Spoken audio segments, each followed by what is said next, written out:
Hello and welcome to today's video. We're covering junglers going to Worlds 2024. Going to go over the best players in each stat, rank the players, as well as touch on their champion pools a bit and what unique picks these guys have to offer. The jungle role is one that I really enjoy watching because there are many different types of junglers, whether it's carrier, facilitator, and how they go about playing those roles, and that's where you get kind of into the weeds about different types of junglers. They're not just simply all carries and facilitators. And then also just thinking about, how deep this pool is. Like, let's look at it. I mean, we have a pretty solid group of minor region junglers here to accompany what I would say you could argue are the four best Western junglers. And then a solid group of junglers from the LPL and LCK. So, deep group, which is going to probably ruffle some feathers when we talk about minor region junglers being low out of the top 20 because, well, I mean, there are good players here. So, in KDA, Canyon leads the way, 3.8. Inspired, 4.1. And Carrick of Pain Gaming, 3.5. And so, Pain Gaming players, of course, fans are going to enjoy that they have a player that's top five in one, top three in one of the stats. Keep in mind, this is only summer playoffs, regional finals, combined, whatever they go by. Lower end though, Owner 1.6 for T1, 25 game sample. Keep that in mind, but a very low KDA. Assist count is half for me. Forrest of SoftBank Hawks Gaming 1.6, which is a bit of a concern. Dying a lot. I think average 5 deaths a game. 1.7 for Guri of Viking Esports. Struggled into Levi quite a bit, but a lot of junglers can probably say that. Major region, minor region alike. CS per minute, higher end. Yike, 6.8 for G2, so high farm for him. Levi, 6.9, like I just said. And then Guri, 7. So actually, Vietnam in general, high resources, a lot of farm given to their junglers. Lower end, Elyoya 5.6, Wei 5.3, Lucid 5.7. Lucid throughout the year, low resources in terms of farm. Great player though. I like I always say, I identified him, when he was still on academy as a player that deserved, a long look and an opportunity when it came, and it did, and he's not looked out of place. Is he Canyon? No. Canyon is the jungle GOAT. But Lucid has filled his shoes, and despite, maybe DK fans not being as thrilled by his performance, I think Lucid's done an excellent job, and Vitality should have taken notes on Douglas. I say that every time because, in my opinion, both of them were elite prospects, and Douglas got screwed. Wei, 5.3. So you see, BLG, Bin, 9.1, the highest. That farm's got to come from somewhere. Bin's probably eating some of Wei's camps. Kill participation. So who is the most involved in their team's kills? Peanut at 83%. 4 out of every 5 kills, Peanut is involved. That's significant. When you're looking at HLE and what's getting done, Peanut is a large portion of it. Way of LNG as well. Now I am going to have my, I'm going to talk about way during my rankings. But 82%, 4 out of every 5 kills. River, 80.2% for 100 Thieves. Same deal. Facilitator, involved, carrying the team in that respect. Lower end of things, Elyoya, 67.3%. So low farm and low kill participation. When you combine these things, you think to yourself, okay, well, that player's going to 6 with farm or this or that. It's like, well, I mean, he might be and then just not taking any resources after 15 minutes. We're looking at Mirwin for an example of high resource top laner, but low involvement. So Mad, 1 out of every 3 kills, Elyoya is not part of it at all. Does not get an assist, does not get a kill. Same deal for Forrest of I just said it, but LJL. Former T1 Challenger jungler, by the way. And Guri of Viking Esports, which isn't a big shock. Vietnamese teams tend to be quite chaotic, and that's why I love watching them. Every game they're in is like a brawl. Return on investment, so damage divided by gold. Who are the carry-oriented junglers at this event in terms of damage? Who's actually packing a punch? Adi of Rainbow 7, by far the highest, 1.87. That is really fucking high. Like, that is, if you watched the top lane video yesterday, that could be the second highest between both roles. Some third highest, because Summit and Evi both had 1.97. So think about how much return on investment Rainbow 7 is getting in damage from the top side. Like, that's insane. Like, we're not even talking about share. That's a ton of damage coming out of that group, that duo. Guri, Viking Esports, 1.57. And then Wei of BLG, 1.59. Not a big shock because Wei, not a lot of farm. So if he's not getting a lot of resources, he's, dealing good amount of damage. I think like 560 DPM. So a lot of output.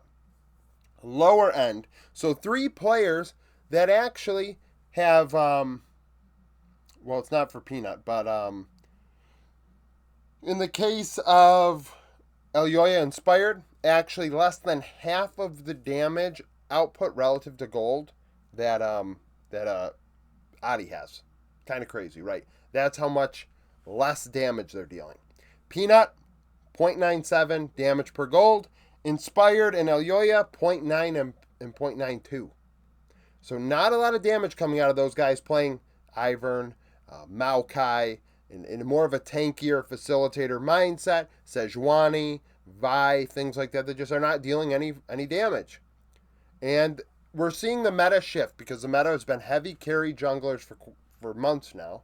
So now it's starting to shift into more facilitators, and we're going to see at Worlds what happens with the meta. And then people are going to be like, oh, well, the meta, the meta is so stale, this or that. It's like, yeah, but like 3 months ago, you're complaining that things weren't changing, and now they have, and you're going to be upset by it, which is always an interesting deal. Share percentage. So who's giving the team the return on investment? How much resources is the team giving you, and how much damage are you giving back? So Tarzan, 2.1% more damage than he receives in gold. Tarzan, an excellent player. We're going to talk about that's going to be reflected in my rankings. Yike, 1.7%, high damage player. And then Adi, 2.1 for Rainbow 7. Adi is definitely one of those minor region junglers I referenced in the beginning of this video. Lower end of things, so who is not dealing a lot of damage relative to the gold? The same 3, Peanut, Elyoya, Inspired. Negative 4.7%, 5.6, and 5.7 respectively. So those guys have to be getting gold and utilizing it for defensive stats, facilitator stats, supportive items, and just, frankly, just defense, right? And we have to look at their itemization to determine if that's worth it, and etc. And is it worthwhile? Which I wish damage taken, or a better version of damage taken was actually accumulated like damage to champions is, or DPM is in you see the stat websites. I wish it was, but it's not. Now, vision efficiency. So who is the most efficient placer of wards? Champions also play a role in this. Keep that in mind. I'm sure Maokai Saplings is a good example of a way to cheat vision score. So Razork, 6.35 vision score per ward. That's pretty crazy efficiency, right? So he's placing wards well, regardless of champion pool. I think it's pretty clear, like an elite level of ward placement. Otherwise, we have Inspired and Umpty, 4.85, 4.84. They're doing a great job placing wards and getting something out of it, and not wasting gold necessarily. The 3 worst, Wei, 3.06. So his ward's not quite getting quite as much, not even half as much as Razork. Guri, 3.04, a rookie player, only played he's not a rookie. He's played a couple years. Played Saigon Buffalo as a sub a couple years back. So, but still a young player. And Adi, an older player, 2.87. So his ward placement not that great. Gold difference. Who's opening up leads? Owner, 355 to go with Zeus' 500. T1 opening leads in the top side of the Rift. Can they carry that in the mid to late game internationally to get to quarterfinals? I would say probably so. Can they get to semifinals? Well, historically, it's never not happened when they get there. Yike, 294, not a big shock. Look at his farm. He's getting ahead, 300 gold. Does he make something happen with it? Yes. River, 354 ahead, 80% KP. So 6 CS per minute, so he is farming at a good rate. Don't get me wrong, but he's also involved. So maybe he's getting an assist in the early game, a kill in the early game, and that is helping his gold advantage, opening up 350 gold a game. Lower end, Umpty behind 200 makes sense. Probably played into River if we look back at the match list. I mean, yeah. So that's a thing. Way behind 267. Now he is against LPL junglers. He's against the other junglers on the board. Way, Tien, Tarzan. There's a chance that that'll happen for Way. And Tien behind 130 gold, which essentially even. I mean, you're not getting much out of 130 gold. Solo kills, not all that important for junglers, but we do have players like River or Peanut finding opportunities to solo kill their opponent during playoffs. Champion pool. So, Way, 6 champions played in 10 games. Pretty wide champion pool given the limited sample. Way, 7 and 11 for LNG. And then River, for 100 Thieves, played 11 champions in 18 games, just showing how good River is. Very underrated. I feel like if he was in the he could have played, should have been in the LCK. The fact that he really hasn't had that chance and kicked around from minor region to minor region is a shame. Because I think that he could have done a great job in the LCK during his prime. And hell, he's still doing pretty solid given the circumstances. So let's rank these guys. Yeah. So this is going to be hindsight. The way I do these videos, I should have formed this board differently, but whatever. So 20th is going to be Guri. That I'm going to go with for sure. Oops, almost tripped over my damn cords. So Guri, 20th. We're going to go Forest, 19. Let's start there. So we got 2 young players, Forest and Guri. This event, if you're dying 5 times in PCS playoffs per game, you're probably going to struggle at Worlds. So Forest, that's an issue. And then Guri, I mean, good farm, packs a punch, but also is not in team fights, dies a lot. Vision is good is bad, so that's a thing. Now, next, we're gonna go Carrick at 18, Adi at 17, and unfortunately, like I said, these guys have played great. I mean, these are great playoff numbers. I mean, Adi is dealing a ton of damage, just a crazy amount of damage. Carrick, great KDA, not dying, doing his job for Pain Gaming, but the other minor region junglers at this event, Junjia and Levi, are they should be in major regions. They are major region level, and they are not. And it's a damn shame for Levi because his career is definitely on the back half. And then Junjia, I mean, he's turned down major region offers, so there is that. Didn't he get rumored TSM and Astralis wanted him? And, I mean, those jobs weren't the prettiest, and PSG is a better job. I'm just saying he could be in a major region if he wanted to be. And I do talk about Junji. Well, we're ranking them, and I'll talk about them in a second. Now this gets really, really tough because there's 16 junglers here that I think are really good.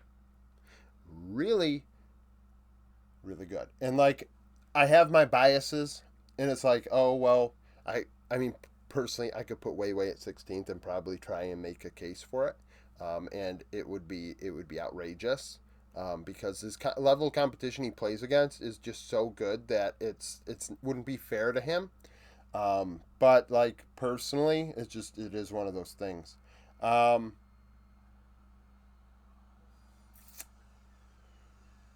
Oh shoot. River 16th, and I think River's I just said it. River's so freaking good. He should have been in a major region. Oh,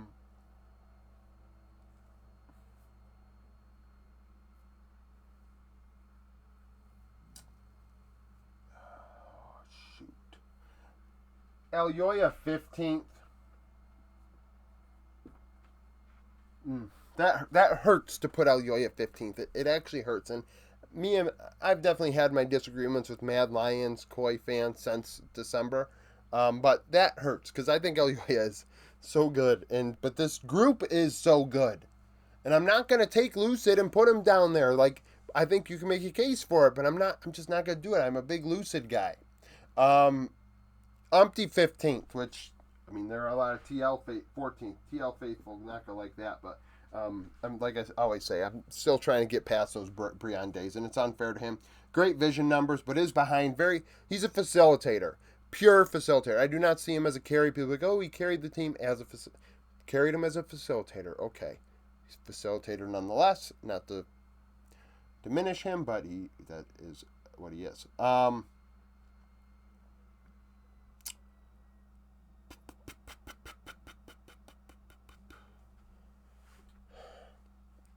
13th, Levi.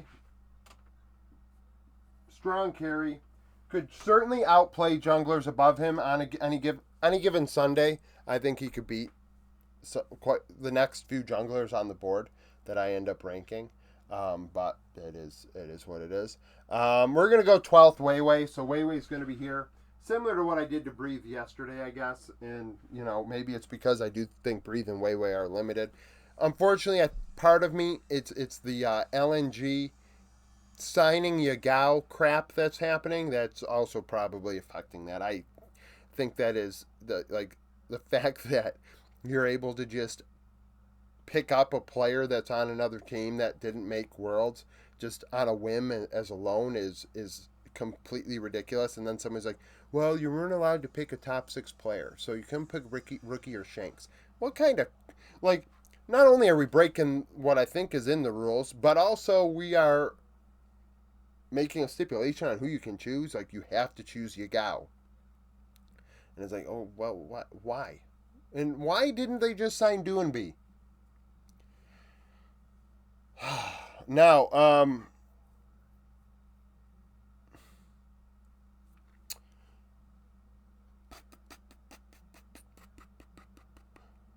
Lucid 11th. I'm going to have to do it. I'm going to have to do it to him. I think Lucid's...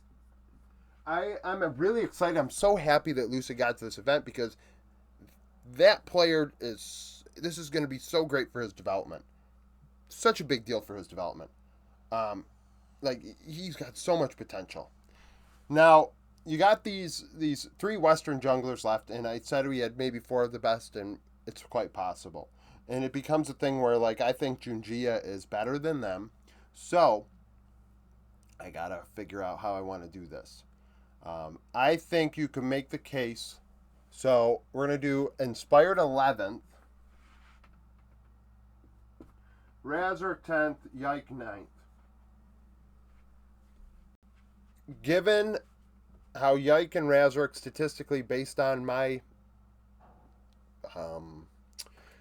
all pros every split in with the LEC, the 9-game regular seasons, it really just goes back and forth between Razork and Yike over the last 2 years. So there is that. That theoretically I could see it the other way, and people get upset in the comment section, but I could see it. I mean, I'm not going to deny that that's a possibility. So what do we have left? Junjia, Tarzan. So 1, 2.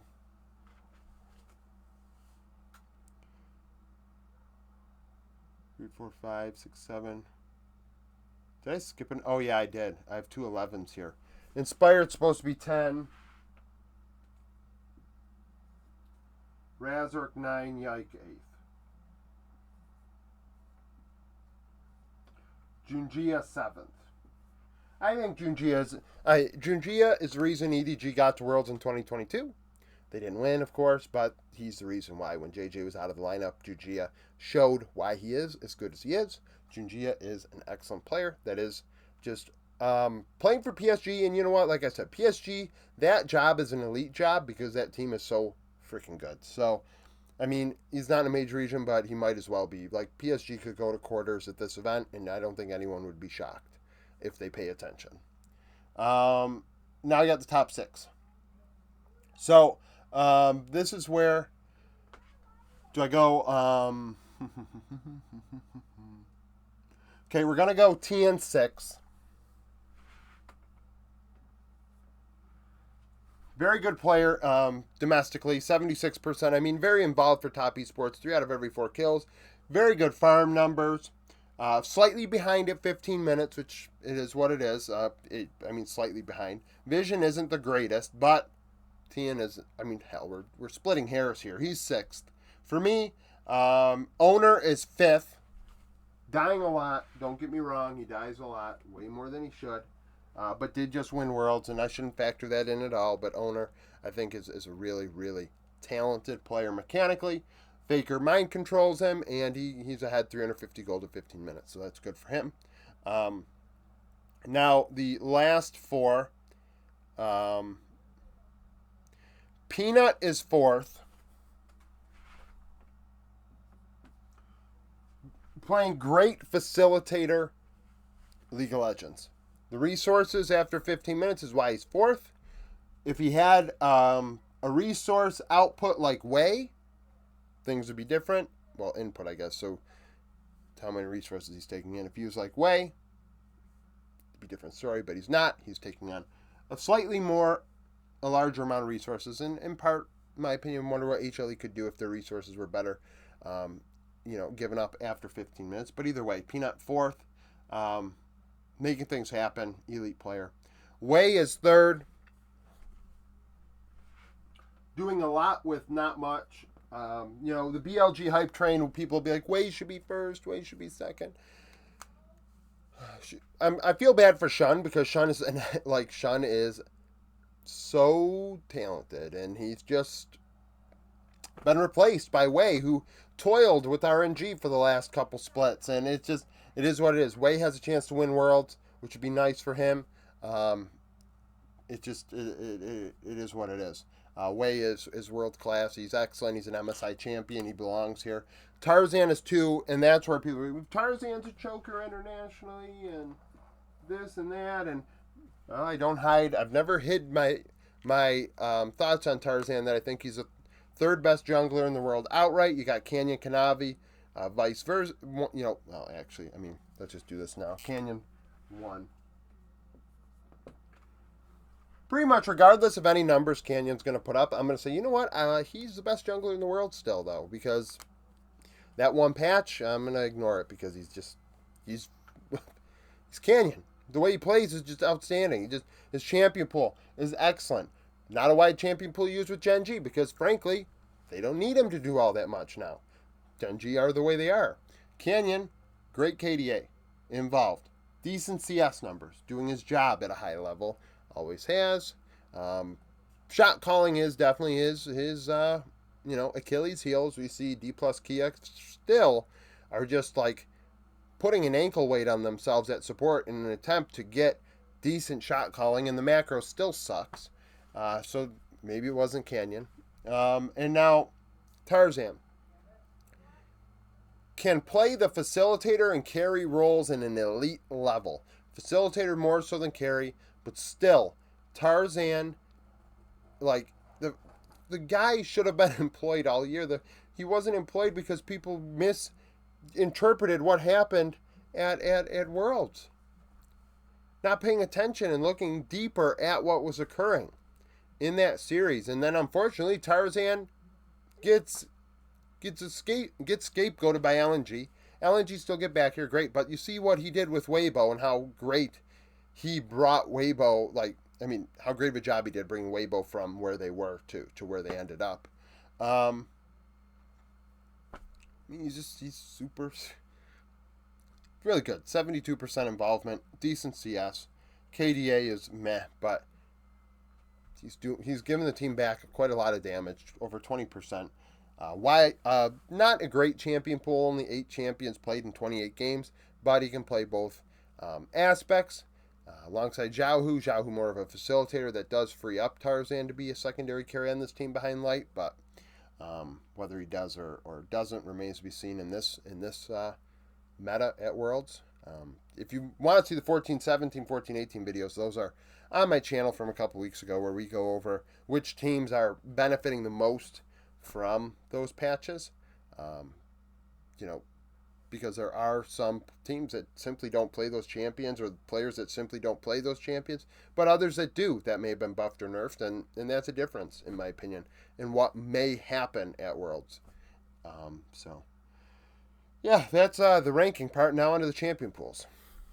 All right, like I did yesterday, we have champions that 4 or less junglers played at in summer. So summer playoffs, regional finals, things like that. Like, what are the weird picks here? And then comment down below with which pick you think has a chance to be picked more often at Worlds. And don't pick Lee Sin because that's an easy one, in my opinion. And Viego's probably an easy one because it got buffed. So Amumu, picked by River Elyoya inspired, so a Western pick. Amumu we've seen flashes of the last couple years in the jungle. Diana for Wei and Tian, not Tarzan. So Diana, interesting pick. Maybe we'll see that more at Worlds. Gwen picked by Yike. Thank God it wasn't Belveth, but that is definitely on the bingo card for Worlds 2024. Jarvan, common pick. I think it was buffed, so there's a good damn chance Jarvan will be picked. River and Inspired, big Jarvan enjoyers. Karthus, picked by Tarzan. We might see Karthus. Levi, we think about Karthus, we think of Levi. Lee Sin, played by Owner, of course. Owner, one of the best win rates all time on Lee Sin. Certainly is a pocket pick and can be a common comfort pick. Morgana, interesting pick by Elyoya. Nocturne, a pick I could expect seeing at Worlds. Owner, T1 always pull it out once, and then we see Levi on the board. Gam Esports like to pick that one as well. Yike and River. Poppy, picked by Peanut Naughty. Two opposite ends of the ROI spectrum we just went over. Shyvana, Guri, and Levi, so the both Vietnamese junglers still playing Shyvana this past playoffs. Skarner, Junjia, Owner, Canyon, and Forest. Canyon, his most played was Skarner, which was interesting. Talia, picked by Forest. Viego, River, inspired Guri, and then Zach, picked by River. So, River, a lot of interesting picks on here that not many people chose, and we went over how he had one of the widest champion pools utilized in summer playoffs. So, something interesting to think about. What will River do to try and get 100 Thieves out of play-ins? That may be an X factor. River has in the past gotten minor region teams out of play-ins before. I think he could definitely do it again. So that's it for the video. Thank you for watching. If you liked the video, like it. Subscribe to the channel for daily League of Legends content. Follow me on Twitter, join the Discord, become a YouTube supporter, and hope to see you again tomorrow.